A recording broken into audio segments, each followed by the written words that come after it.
Philanthropie, le magazine de la Fondation du judaïsme français. Préparé et présenté par Véronique Elfmals et Perrine Simon-Naoum.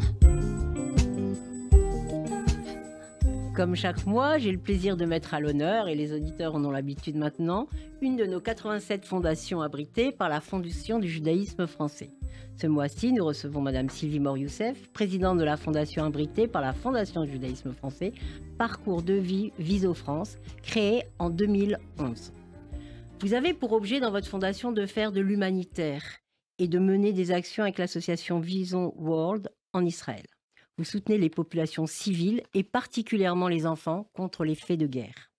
Concrètement, plus que jamais en cette période de guerre entre Israël et le Hamas, la Fondation abritée Viso Parcours de vie France se mobilise pour les populations civiles victimes des faits de guerre, et il y en a beaucoup.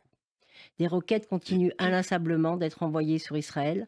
La Fondation Parcours de vie Viso France a principalement pour vocation à sécuriser les crèches en Israël.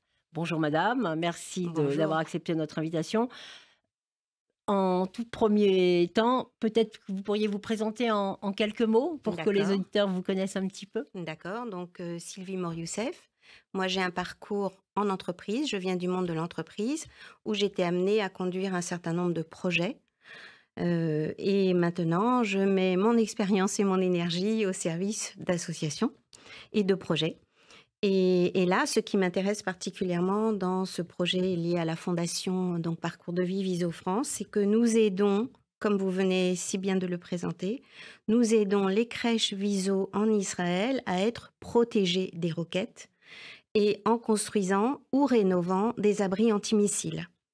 La dernière crèche dont nous venons de nous occuper... Alors, je crois qu'il y a 2 temps, pardon de vous interrompre, je crois qu'il y a 2 temps, c'est-à-dire que vous aviez tout un programme déjà avant le 7 octobre. Oui, tout à fait. Donc, j'ai envie de dire, il y a 2 grosses parts d'activité.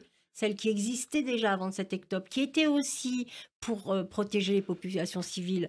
Mais j'ai envie de dire que malheureusement, quand on compare les 2 situations, c'était plus calme, même si déjà il y avait de bonnes raisons de construire ce que vous construisez. Et puis donc, vous pouvez peut-être nous parler dans le premier temps ce que vous faisiez avant le 7 octobre et comment vous avez renforcé après. Tout à fait. Alors justement, j'allais venir à cette crèche Viso de Holon, qui est une crèche qui accueille régulièrement donc 130 enfants, dont 120 bébés. Et jusqu'à présent, cette crèche a été construite dans les années 50. Jusqu'à présent, les abris, c'était la cave.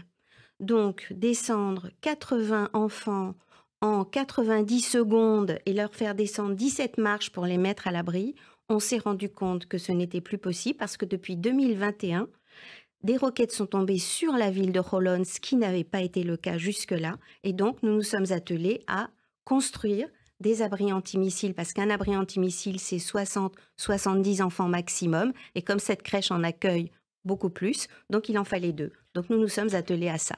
Donc, vous avez parlé de 90 secondes parce que c'est 90 secondes lorsqu'on est à Tel Aviv, c'est-à-dire une minute et demie. Exactement. Mais lorsqu'on est plus proche des lieux de tir, comme à Sderot, il s'agit de quelques secondes. Exactement. C'est ce que je m'apprêtais à vous dire aussi. C'est quelques secondes jusqu'à 3 minutes. C'était avant le 7 octobre. Et Tel Aviv, c'était 90 secondes, 1 minute et demie pour mettre plus de 80 bébés à l'abri, sachant que c'est 120 enfants de moins de 3 ans. Donc, on voit bien que c'est impossible. Et donc, nous nous sommes attelés à financer la construction de 2 abris antimissiles. Là, maintenant, depuis le 7 octobre, et je reviendrai tout de suite sur l'ensemble des activités de la Viso, mais depuis le 7 octobre, donc Viso Israël a regardé tous ces sites. Tout le pays d'Israël est concerné par ces attaques de roquettes. Il n'y a plus des zones plus concernées que d'autres, plus atteintes que d'autres. Et exponentiel aujourd'hui. Voilà. Alors, heureusement, la plupart des crèches ont des abris au même niveau et donc ça peut éventuellement être simplement des rénovations. Mais il se trouve qu'il y a quand même 3 crèches qui sont dans le même contexte qu'était la crèche de Holon et pour lequel il va falloir construire des abris antimissiles. Alors, pour faire simple, un abri antimissile... Combien ça coûte ? Voilà. C'est ça. Ça coûte à peu près... Hein. Voilà, ça coûte à peu près... Construction complète, 100 000 €. Et avec la défiscalisation en passant par la fondation, finalement, pour les donateurs, ça correspond à donner 25 000 €.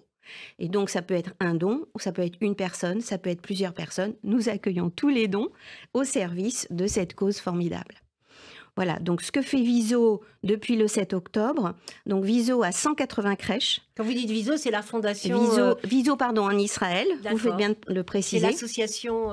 En Israël. En Israël. Elle a 180 crèches dans tout le pays. Elle accueille 15 000 enfants chaque jour. Évidemment, un certain nombre, la plupart des crèches ont été fermées le 7 octobre. Et très vite, il y en a 11 qui ont réouvert près des hôpitaux pour permettre au personnel soignant de continuer à travailler. Donc là, maintenant, aujourd'hui, 4 mois après, presque toutes les crèches ont réouvert, pas toutes, celles qui sont dans les zones les moins exposées. Donc ça, c'est la partie crèche.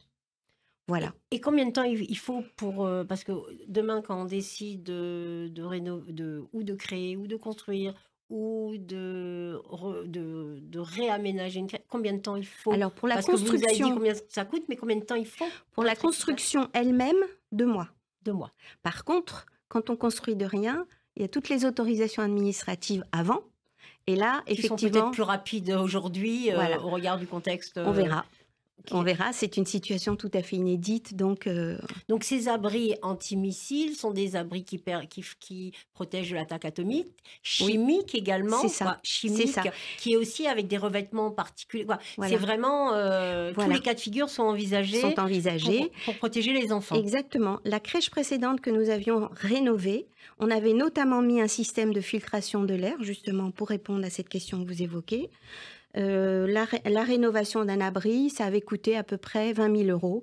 Donc, toujours si je reviens sur la question de défiscalisation, quand on fait un don à la fondation Viso, abritée par la Fondation du judaïsme français, ça coûte en fait 5 000 €, puisque ça coûte 25% du prix, la défiscalisation, c'est 75%. Voilà, si on fait le ravalement de la façade avec installation d'enduits spécifiques qui protègent les murs extérieurs de la crèche, là, on est plus à 45 000 €, ce qui coûte réellement 12 000 € avec la défiscalisation. C'est très important ce que vous nous dites parce que on donne de l'argent et souvent on ne connaît pas l'affectation et on a envie de savoir concrètement où va l'argent, où va notre don. On a envie, quand on fait un don, non seulement on le fait parce que pour une histoire de philanthropie, on reviendra à la notion de philanthropie qui vous est chère, mais on le fait souvent, mais on aime bien avoir concrètement, comme on dit en hébreu, tachles, où va l'argent et comment on l'utilise. Alors, lorsqu'on parle de tous ces enfants, donc c'est des enfants qui ont de 0 à 3 ans, c'est ça, exactement.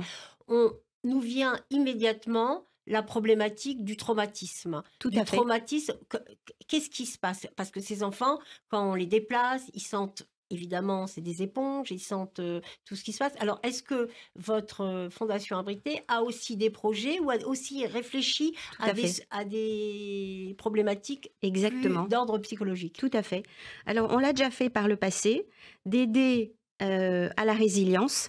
D'ailleurs, Viso a un programme en Israël, Viso a un programme qui s'appelle OSEN, c'est un programme d'aide à la résilience qui est très différent selon qu'on s'adresse à des tout-petits ou à des jeunes, des enfants, des adolescents. Quand on s'adresse à des tout-petits, mais vraiment des tout-petits bébés, on parle d'aide à la respiration. On pourrait parler de yoga, mais c'est simplement d'aider la maman à apprendre à calmer son enfant en étant, elle, calmée d'abord, en lui apprenant à respirer pour être en mesure d'apaiser son enfant, parce que toutes les études montrent que plus la maman est inquiète, plus le bébé est inquiet. Ça, c'est la partie pour les tout-petits. Maintenant, pour les plus grands... Où il y a peut-être de la verbalisation. Aussi. À 3 ans, on parle. Oui, alors là, je parlais des tout petits, des bébés, mais effectivement, pour les plus grands, c'est des thérapies par le jeu, où on apprend effectivement aux parents à jouer avec les enfants à certains types de jeux, avec des psychologues, avec des thérapeutes, pour effectivement calmer les enfants. Et pour les plus jeunes, pour les plus âgés, il y a tout un programme qui existe depuis 2013 en Israël, justement parce que les jeunes peuvent être aussi soumis à ce stress lié à tout. Alors au début, depuis 10 ans, c'était essentiellement dans le sud, tous ceux qui étaient proches de Sderot et qui étaient soumis à des sirènes régulières.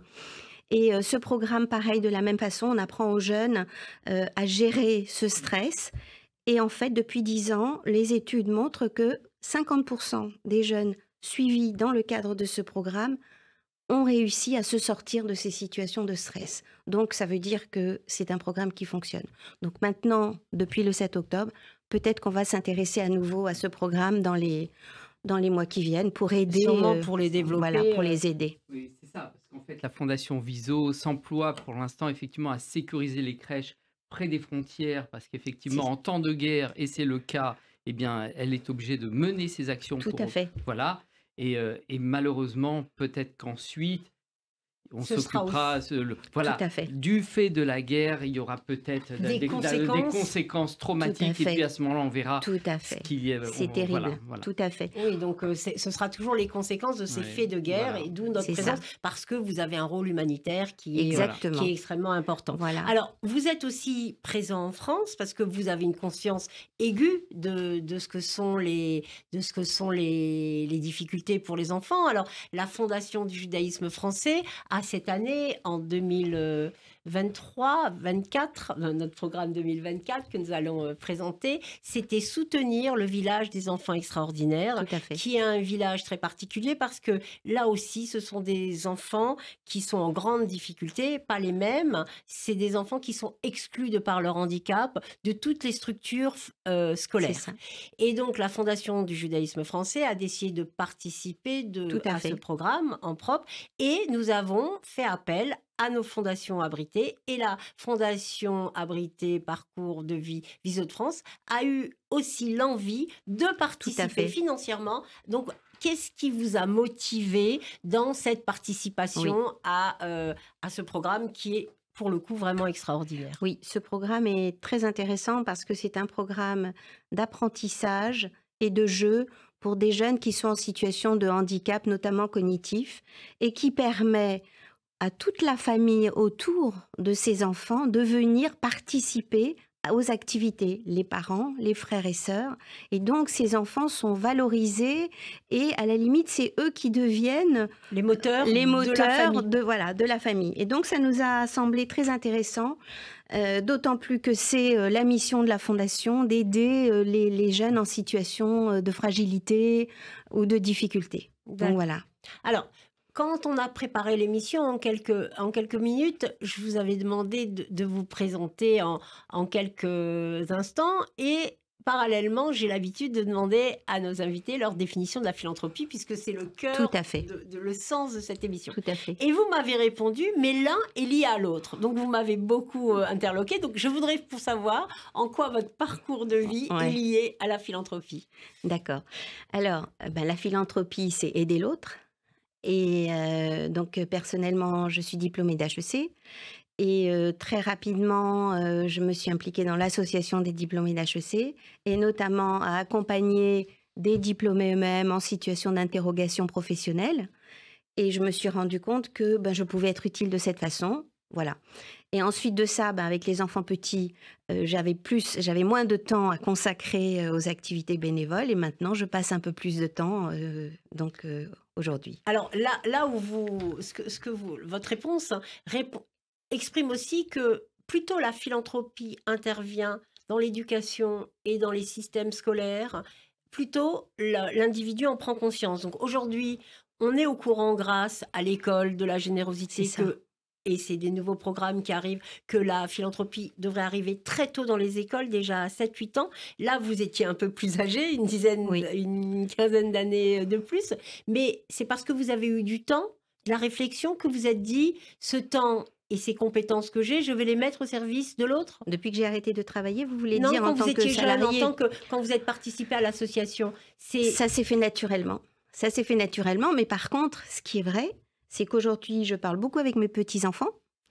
Et donc, je cite leurs noms, Naomi, Léa, Eva, Ava, Shai et Anouk.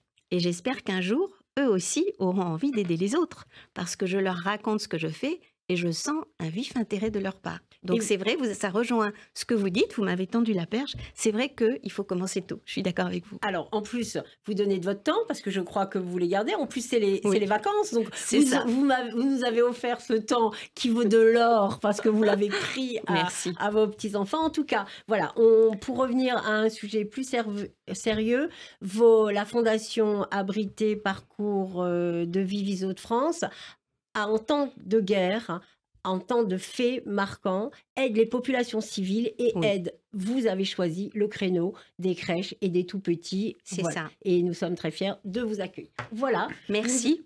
Merci à vous. Voilà, comme d'habitude, pour ne pas changer les bonnes habitudes, nous allons recevoir et écouter Rémi Serrouillat avec sa chronique aujourd'hui sur... Eh bien, bonjour Véronique, Madame Mor-Youssef, bonjour. Félicitations en tout cas pour les actions sociales que vous menez en France. Effectivement, en ces moments difficiles en Israël de guerre, encore félicitations pour vos actions humanitaires. Voilà. Alors, effectivement, de quoi je vais parler? On s'interroge chaque semaine et on a hâte. Dans les bonnes organisations, au premier trimestre, on rend compte aux donateurs de l'activité de l'année écoulée. Donc, c'est pour moi l'occasion de vous présenter la Fondation du judaïsme français, ses chiffres clés et ses réalisations, en tout cas une partie des réalisations. Alors, pour ceux qui ne nous connaissent pas encore, la Fondation du judaïsme français est un organisme reconnu d'utilité publique qui s'est donné pour objectif de soutenir des projets dans les domaines de la culture, de l'éducation et bien sûr, on en parlait tout à l'heure, des causes à caractère social et humanitaire. Notre fondation est un acteur majeur de la philanthropie qui se classe parmi les 3 premières fondations abritantes de France, avec 87 fondations abritées, plus de 23 millions de dons reçus en 2023 et 24 millions d'aides financières versées cette année à des associations. Et oui, car compte tenu de la situation précaire en France et en Israël, nous avons puisé dans nos réserves. Alors, nos aides financières concernent les personnes âgées, l'enfance handicapée, les bourses cantines, les aides alimentaires pour les plus démunis, mais aussi des actions dans les domaines liés à l'éducation et à la culture. Et puis, bien sûr, particulièrement depuis le 7 octobre, nous menons des actions de solidarité en Israël. Nous avons fourni différents matériels de soins, des ventilateurs de réanimation, des moniteurs de soins intensifs au service de secours d'urgence. Nous avons également fourni des produits d'hygiène et des médicaments destinés aux populations évacuées des localités entourant Gaza. Voilà donc pour l'activité de l'année 2023. Bien évidemment, la liste n'est pas exhaustive. Mais allons plus loin dans la description de la Fondation du judaïsme français. On parle de fondation abritante. Mais de quoi s'agit-il exactement? Eh bien, la particularité de notre fondation réside dans sa capacité juridique à abriter d'autres fondations, comme la fondation Viso, c'est-à-dire de permettre à des particuliers ou des institutions de créer leur propre fondation au sein de la Fondation du judaïsme français. En créant une fondation abritée, le donateur se donne les moyens de transmettre aux générations futures les valeurs qui ont tracé sa vie. Et plutôt que d'être un simple donateur qui va verser un don à une association, il dispose à travers sa fondation d'un outil qui va lui permettre de participer directement à la vie sociale de la cité. Il bénéficiera de l'ensemble du savoir-faire de l'équipe de la Fondation en termes de gestion, de suivi des actions de mécénat, de conseils de juridique et d'avantages fiscaux. Alors, si vous avez un projet, appelez-moi, je serai ravi de pouvoir vous renseigner. À très bientôt. Merci Rémi.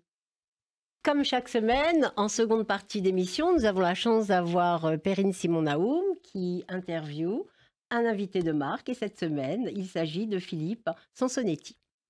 Philippe Sansonetti, bonjour. Bonjour. Vous êtes médecin, chercheur en microbiologie, membre de l'Académie des sciences, professeur émérite au Collège de France, où vous avez occupé la chaire de microbiologie et maladies infectieuses. Et vous nous livrez cette semaine une somme aux éditions Odile Jacob, un livre intitulé « Microbes sans frontières ». Alors, on l'aura compris à entendre le titre de ce livre, nous n'irons pas du côté des microbes, je laisse ça aux scientifiques, mais j'aimerais beaucoup vous entendre sur justement cette question des frontières et le modèle de santé publique qui est le nôtre. En effet, il me semble que dans ce livre qui nous fait passer de la science à la politique, en passant par l'anthropologie et la recherche scientifique, il y a un projet. Ça n'est pas seulement le livre d'un scientifique, c'est le livre d'un scientifique qui a expérimenté un certain nombre de choses, pas seulement des pandémies, mais la mise en place de politiques publiques et qui a cherché à donner un cadre, je dirais presque un cadre philosophique à ce qui concerne la santé publique. Effectivement, comme vous le dites très bien, Philippe Sansonetti, dans votre livre, il est frappant de constater que le domaine de la santé, on le sait aujourd'hui, notamment avec la question de l'hôpital, met à mal nos sociétés, non seulement nos sociétés dans ce qu'elles ont d'institutionnel, d'organisé, mais aussi dans les relations que nous entretenons les uns avec les autres, tandis que les pandémies, les risques de pandémie ou les problèmes de sécurité sanitaire nous ont fait en fait découvrir une fragilité, une interdépendance que sans doute nous n'aurions pas imaginé, notamment avant l'épidémie de Covid.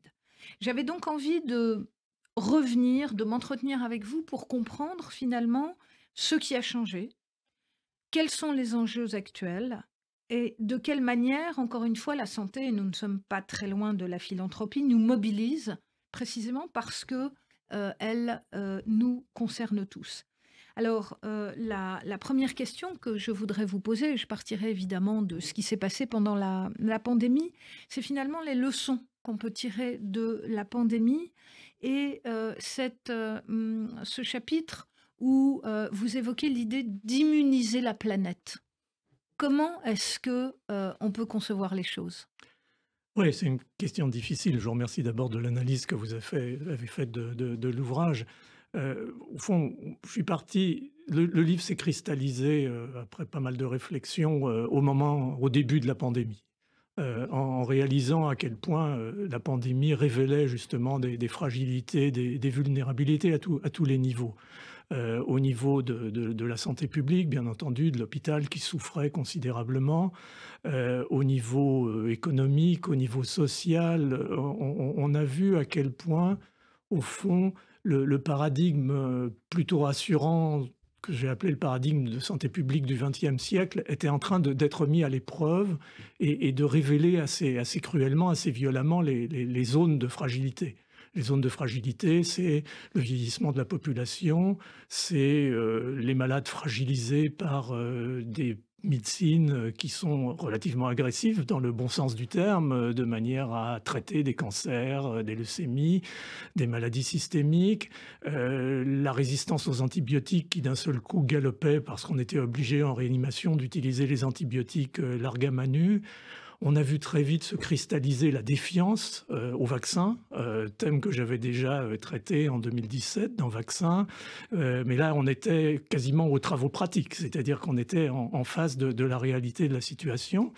Et puis en même temps, venait s'intégrer là-dedans toute la problématique de survenue des maladies émergentes et donc très vite quelque chose qui n'était plus tout à fait uniquement de la santé publique, mais qui devenait de l'écologie, qui devenait de la climatologie. Il y a toute la problématique maintenant de l'effet de ces changements climatiques sur les écosystèmes microbiens et l'impact que ça va avoir sur le monde du vivant. Donc d'un seul coup, des choses qui finalement étaient un petit peu parcellaires dans ma réflexion au fur et à mesure de mes enseignements, à partir au Collège de France en particulier, d'un seul coup c'est cristallisé en quelque chose, et ce quelque chose c'est cet ouvrage finalement. Alors, je voudrais qu'on revienne donc, qu'on détaille un petit peu, Philippe Sansonetti, ce que vous venez de nous dire, notamment autour de l'apparition de ces nouvelles formes d'interdépendance. J'en vois deux principalement dans votre ouvrage. D'abord, cette réflexion très intéressante et me semble-t-il très novatrice, effectivement sur le problème du climat, de l'environnement et je dirais de notre environnement sanitaire.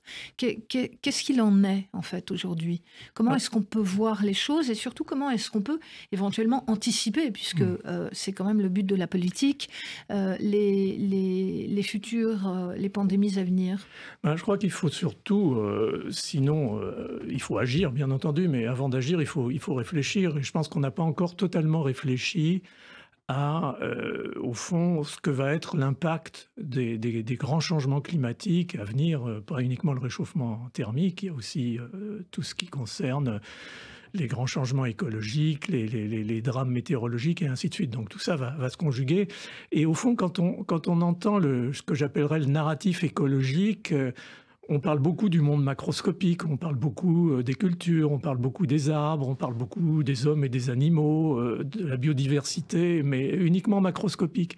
Et on oublie totalement une partie majeure au fond de la planète qui sont les microbes, qui ont un rôle essentiel dans les grands cycles métaboliques de la planète, dans la protection des cultures, dans la production agricole, dans la santé humaine et animale. Donc ce monde microscopique, il va changer aussi, et je pense qu'il faut absolument inciter à une recherche à la fois fondamentale et appliquée sur ce domaine, et commencer à véritablement l'envisager. On voit par l'effet de ce qu'on appelle l'anthropocène, pour prendre un terme relativement général, à quel point les écosystèmes microbiens, en tout cas ceux qui nous sont associés, ce qu'on appelle le microbiote, sont affectés par ces habitudes de vie nouvelles, ces modes alimentaires nouveaux, cette diffusion des antibiotiques dans la nature qui casse les écosystèmes microbiens. Donc il y a tout un tas de paramètres qui, à l'époque de l'intelligence artificielle, vont bien finir par pouvoir se résoudre en une équation, sinon simple, en tout cas compréhensible, pour inciter à des politiques, mais des politiques qui ne soient pas des politiques réactives, comme on le voit énormément, mais des politiques qui se fondent sur un vrai raisonnement scientifique. Alors, ce que j'ai beaucoup apprécié dans votre ouvrage, Philippe Sansonetti, c'est que, décrivant donc ces problèmes, vous n'êtes pas du tout catastrophiste.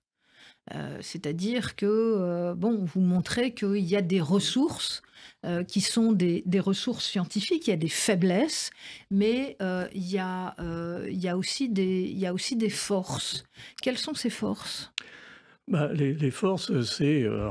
peut-être je suis un petit peu biaisé, mais c'est d'abord le fait que, quoi qu'il arrive, qu'on soit pessimiste ou optimiste, il y a une réalité, c'est la résilience. Alors la résilience, elle existe dans le monde microbien, par exemple. Les microbes en ont vu d'autres depuis 2,5 milliards d'années. Mais on voit bien que les hommes ont une résilience aussi. Je veux dire, on résiste aux guerres, on résiste à beaucoup de phénomènes, ou on a résisté quand même, malgré tout, à beaucoup de phénomènes pourtant dramatiques. Donc je pense que l'homme a la ressource, s'il se mobilise de façon pertinente, de pouvoir réussir.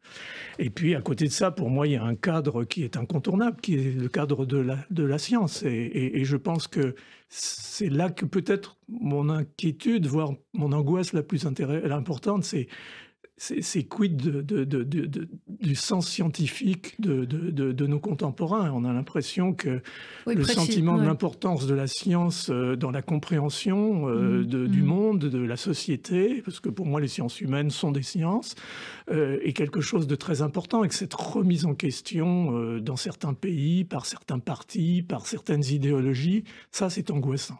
Précisément, comment est-ce qu'on pourrait lutter contre cette remise en cause de la science ?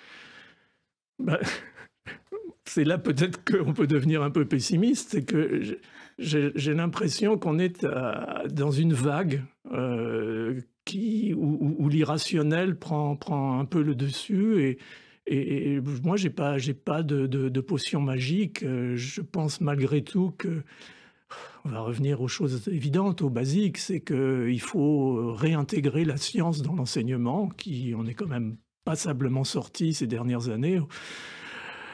On sait bien qu'on ne peut pas tout faire, on ne peut pas tout apprendre, on ne peut pas tout enseigner, mais quand même, il y a des limites à cette espèce de désintérêt de la science. Je veux dire, pour moi, que les matières scientifiques soient optionnelles dans un cursus secondaire me paraît absurde, parce que au-delà de l'intérêt de la science elle-même, de ce que la matière scientifique peut apporter, c'est aussi un cadre de réflexion.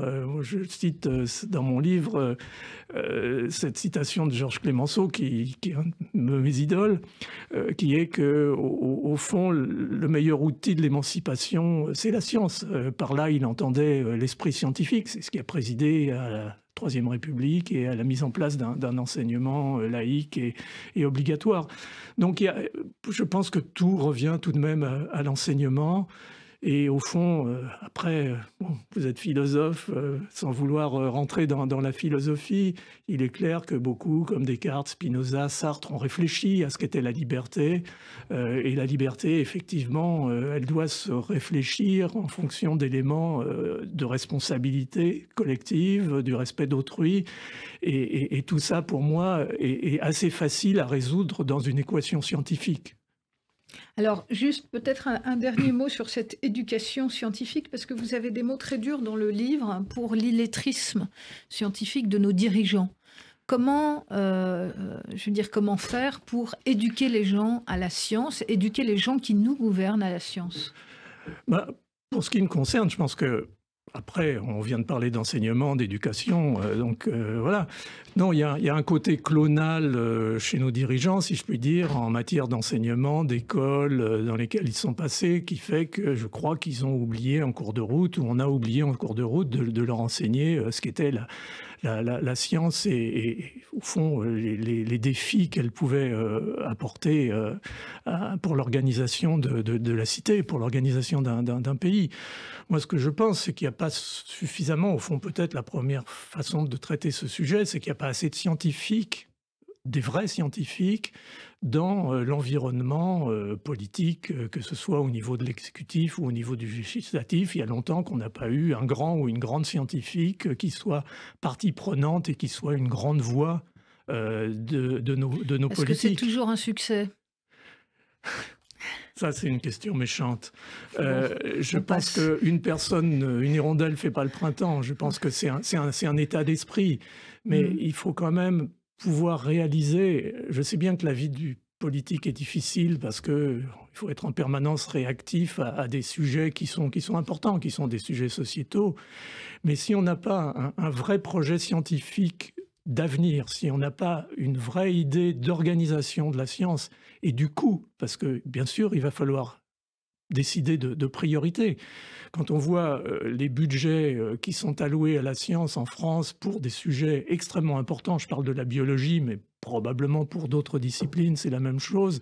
C'est dérisoire par rapport à ce que mettent d'autres pays, y compris des pays de notre dimension, le Royaume-Uni, l'Allemagne. On est en train de décrocher progressivement, on joue progressivement en deuxième ligue. Et ça, pour moi, alors ça crée un malaise très très important parce qu'une fois qu'on est sur ce toboggan, il est très difficile de reprendre ses marques et de redémarrer. Donc il y a une vraie réflexion pour nos politiques et je pense que cette réflexion ne peut se faire que si eux-mêmes ont des vrais scientifiques dans leur milieu et qui sont capables de vraiment leur faire percevoir les défis. Sinon, je suis moins optimiste que vous ne sembliez le suggérer. Alors, je voudrais aller maintenant peut-être plutôt du côté solidarité, qui est aussi un aspect fondamental que vous développez dans votre ouvrage. Finalement, on voit bien que ce qui est essentiel, et on l'a vu pour la pandémie de Covid, c'est la coopération scientifique. C'est la coopération scientifique. Donc, comment est-ce qu'on peut améliorer celle qui existe aujourd'hui? Je dirais quel rôle doit jouer l'Europe et surtout à quelle vision de notre planète, à quelle vision du monde, je pense en particulier à l'Afrique, est-ce que cela correspond? Parce qu'on a bien compris, je crois, aujourd'hui, qu'on ne pouvait pas être sauf dans un coin de la planète si l'ensemble de la planète était contaminé. Bon, il y a beaucoup de questions dans votre question. Et je vois 3 points. Le premier point, c'est, bon, disons l'échelle, disons européenne au moins. Mais je la verrai même plus largement. Je pense que, et ça revient à la question précédente sur la science. Je veux dire, la science ne se fait avec succès que si elle est internationale, y compris internationale au niveau des pays. C'est-à-dire qu'il est essentiel que la France reste attractive pour des chercheurs du monde entier. Moi, je l'ai vécu pendant 40 ans à l'Institut Pasteur. J'avais parfois 10 nationalités différentes dans mon laboratoire. La richesse de ces interfaces, de gens qui ont appris la science éventuellement un peu différemment, qui pensent différemment, avec des rigueurs différentes, avec des modes de pensée différents, c'est quelque chose d'essentiel. Donc il faut retisser ce tissu qu'on avait en France d'une recherche vraiment internationale Il faut qu'on soit attractif pour de tous les pays, y compris des pays européens et des pays nord-américains. Sinon, on n'y arrivera pas. Ça, c'est le premier niveau. Le niveau européen, il est essentiel. Enfin, la Covid nous a prouvé à quel point il était important de se mettre tous ensemble pour avoir des vaccins, pour acheter des vaccins, pour vacciner l'ensemble de la population européenne. Et je pense, je suis assez d'accord que cette approche tout à fait proactive a permis de sauver, l'OMS dit 500 000, voire 1 million de Français, d'Européens, et c'est formidable. Ça aurait pu être quand même beaucoup plus dramatique si on avait laissé filer cette épidémie en étant à court de vaccins. Alors bien sûr, tout ça ne doit pas être uniquement franco-français, européen, voire occidental. Il faut penser au Sud. Je pense que le Sud n'a pas été totalement oublié dans cette affaire, même si au moment de la mise en place de la disponibilité des vaccins, on a eu un petit peu tendance à se mettre devant la scène. Mais il y a quelque chose qui me paraît essentiel, dont je parle aussi dans ce livre, c'est le fait que l'Afrique, et on le sent bien, l'Afrique veut sortir de cette suzeraineté occidentale sous une forme ou sous une autre, parfois même au prix de se mettre sous des jougs qui sont probablement moins constructifs, mais on ne va pas rentrer là-dedans. Ce dont a besoin l'Afrique, c'est pas qu'on l'aide, c'est qu'on la mette dans une situation d'avoir sa propre souveraineté scientifique et médicale. Et peut-être une des bonnes choses du Covid, ça aurait été que l'Afrique, on prend le terme général, en particulier l'Afrique intertropicale, réalise à quel point elle était dépendante à 100% du Nord, des pays occidentaux, dans ses médicaments, dans ses vaccins. Et donc, on a vu cette étincelle quand même qui donne lieu à une vraie réflexion, voire à une action qui se met en place. Il y a des pays scientifiques en Afrique, les pays du Maghreb, l'Afrique du Sud ont des infrastructures scientifiques et la possibilité, l'Égypte, de servir de base à quelque chose.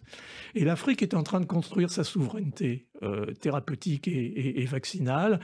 Les objectifs, c'est 60% des vaccins seront faits en Afrique d'ici 2030. On y croit, on n'y croit pas, c'est pas le problème. Le problème, c'est que les choses sont en marche et il faut le comprendre et il faut trouver la bonne manière de les aider, les Africains, mais au bon sens du terme. C'est-à-dire pas de les aider en leur faisant des prix sur les médicaments, mais de les aider à construire une vraie science africaine, appelons-la, et bien sûr une vraie biotechnologie. Des pays l'ont fait comme l'Inde, par exemple. Et l'Inde fait des vaccins et vend des vaccins maintenant sur le marché international avec des prix qui sont d'ailleurs plus intéressants que certains autres vaccins venant d'autres pays. Mais, donc il y a quelque chose à construire là avec l'Afrique, mais il faut qu'on change notre logiciel. Alors, peut-être une dernière question, Philippe Sansonetti. Je rappelle qu'on parle de votre ouvrage qui vient de paraître aux éditions Odile Jacob, Microbes sans frontières, et que nos auditeurs ne doivent pas seulement considérer comme un ouvrage scientifique, mais je dirais, ou alors un ouvrage scientifique au bon sens du terme, c'est-à-dire qui va du plus petit au plus grand, c'est-à-dire du microbe finalement à la planète et à la gestion de la planète. Comment est-ce qu'on organise la solidarité dans nos sociétés ? Parce que vous avez vous-même rappelé qu'en 2017, vous avez publié ce livre Vaccin. On a vu que l'un des problèmes que nous avions, c'était les antivax. Comment fait-on quand on n'arrive pas à convaincre les gens? Est-ce qu'il faut des mesures autoritaires? Est-ce qu'il faut... Et là encore, on a vu que la maladie bousculait finalement la vision que nous avions du fonctionnement de nos sociétés où les plus petits étaient souvent très très utiles par rapport aux plus gros peut-être. Bien sûr.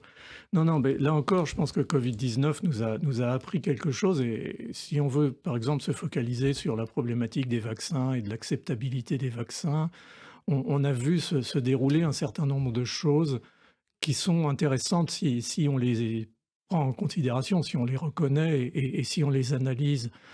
J'ai essayé de dédier un chapitre à ça. C'est une réflexion qui vaut ce qu'elle vaut sur le plan, disons, sociologique et philosophique. Mais ce qu'on a finalement retrouvé, c'est d'abord, on a redécouvert des évidences, c'est-à-dire que les pauvres sont plus malades et meurent plus de maladies infectieuses que les riches, mais ça, c'était pas nouveau, si on veut être cynique. On a découvert aussi que les gens malades, et on avait des gens qui se portaient mal dans notre société, étaient plus sensibles que d'autres, les personnes obèses, les personnes atteintes de maladies cardiovasculaires, lorsqu'il y a un drame pandémique, sont les premières à disparaître au même titre que les personnes très âgées. Donc on a vu des choses qui, au fond, sont des déterminants de ce que vous appelez la nécessité de solidarité. Qu'en a-t-on tiré comme conclusion pour le vaccin? Moi, je pense que j'oublierais les anti-vax. Les anti-vax, c'est une infime minorité, très vocale, comme on dit en anglais, mais qui, au fond, il y a des études très bonnes qui ont été faites récemment, contrôlées, montrent que leur impact, même avec les réseaux sociaux, n'est pas si important que ça sur le déterminisme de l'acceptabilité des vaccins. Je pense que ce qu'on a vu malheureusement se développer dans cette période de Covid-19, c'est plus, disons, le vaccin ou les mesures de santé publique en général se retrouvant otages de décisions d'un État dans lequel on n'a pas nécessairement confiance. La confiance, c'est un truc, entre guillemets, extrêmement fragile. Ça nécessite que finalement la population voit une compétence de l'État, voit une bienveillance vis-à-vis des citoyens, voit une absence de conflit d'intérêts avec les grandes entreprises, les grandes industries du vaccin, du médicament. Et on a bien senti que ça, joint à un malaise social qu'on voit tous les jours, au fond, faisait que la décision de se faire vacciner était parasitée, si je puis dire, moi, l'infectiologue, par ce malaise social et cette perte de crédibilité de l'État.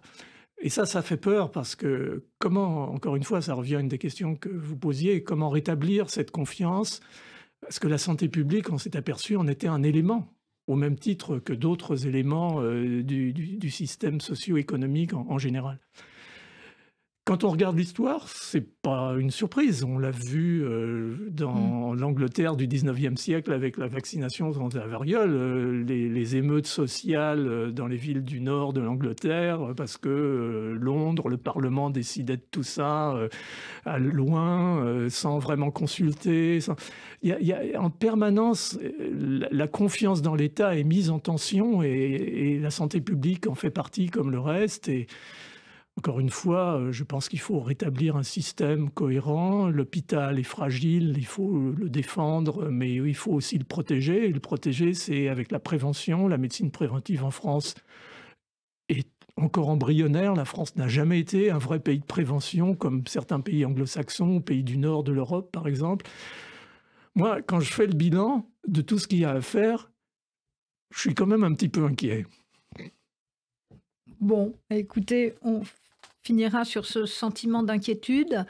Je renvoie nos auditeurs donc à ce livre absolument formidable, Microbes sans frontières, qui vous fera voyager dans tout ce qui constitue notre environnement et les problèmes que nous pouvons rencontrer.